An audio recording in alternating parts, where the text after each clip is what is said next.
ဒေတာကျိုးကျွန်တော်တို့လိုက်ကြည့်ကြည့်အောင်ဗျာဒီနေ့ကကျွန်တော်ဒေတာကျိုးကြည့်ပြအောင်ဖြစ်ပါတယ်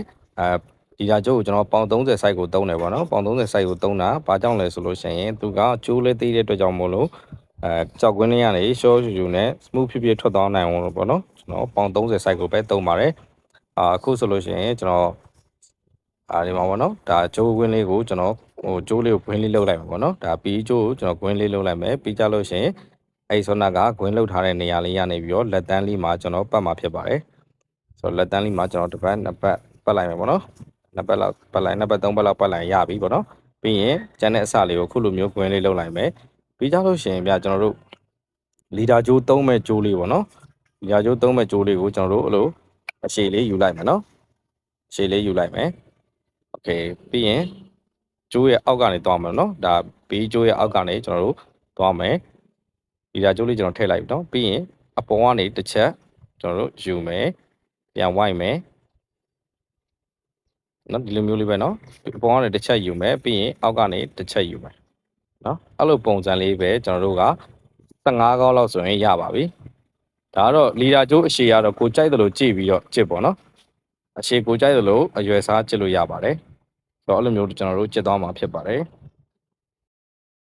အခုလိုချစ်ပြီးသွားပြီဆိုလို့ရှိရင်ကျွန်တော်တို့က main line လေးနဲ့ကျွန်တော်တို့ leader line လေးနဲ့ကိုကင်လိုက်မယ်ပေါ့နော်ပြီးရင်ကျွန်တော်တို့ကြိုးစားလေးထွက်ရရှိလိမ့်မယ်အဲကြိုးစားလေးကိုကျွန်တော်တို့ကအစပြန်တက်မှာဖြစ်ပါတယ်ဗျ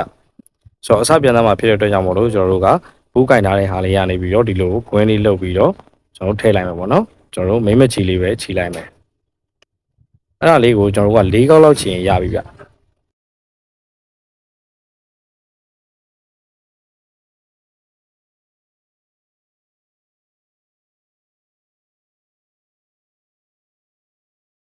အခုဆိုလို့ရှိရင်ဒါကျွန်တော်တို့ခြီရလေးပြီးသွားပြီပေါ့နော်ဆိုတော့ပြီးသွားပြီဆိုတဲ့အတွက်ကြောင့်မို့လို့ကျွန်တော်တို့က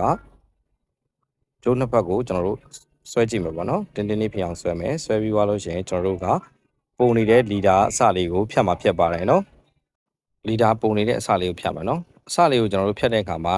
စောင်းပြီးတော့ဖြတ်မယ်နော်ဒဲမဖြတ်ပါဘူးဒဲဖြတ်လို့ရှိရင်ကျွန်တော်တို့ကအဲ့အစနဲ့ပေါ့နော်ထိတ်အစလေးနဲ့ကျွန်တော်တို့ကကြောက်ကွင်းနဲ့တောတိုက်နေမှာဖြစ်ပါတယ်အဲ့လိုခုလိုပေါ့နော်ဒါဒဲဖြတ်လိုက်တဲ့ခါမျိုးမှာ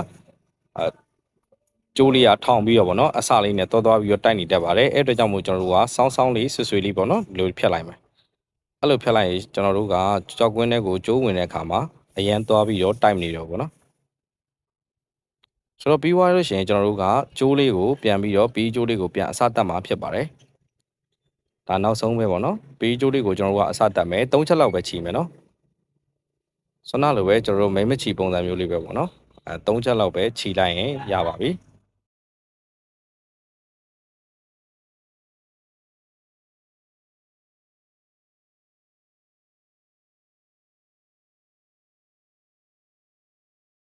ဒါအခုဆိုလို့ရှိရင်ကျွန်တော်တို့ကပုံနေတဲ့ပီးစာလေးကိုဖြတ်မှာဖြစ်ပါတယ်ဆိုတော့အနားလောက်ကနေကတ်ဖြတ်မယ်ပေါ့နော်အခုဆိုလို့ရှိရင်ဒါကကျွန်တော်တို့ဒီတာကျိုးချစ်တာပြီးသွားပါပြီ line ထဲကိုကြောက်ကွင်းတွေကိုကောင်းကောင်းမွန်နဲ့ဝင်နိုင်ထွက်နိုင်နဲ့ smooth ပြဝင်နိုင်ထွက်နိုင်နဲ့ကျွန်တော်တို့တိတိကျကျနဲ့ဒီဒါလေးရပါပြီเนาะဒါလေးကတော်တော်လေးခိုင်ပါတယ်ကျွန်တော်ရဲ့အတွေ့အကြုံရဆိုလို့ရှိရင်တော့တောင်းတောင်ကမပြုတ်ပါဘူးခင်ဗျာ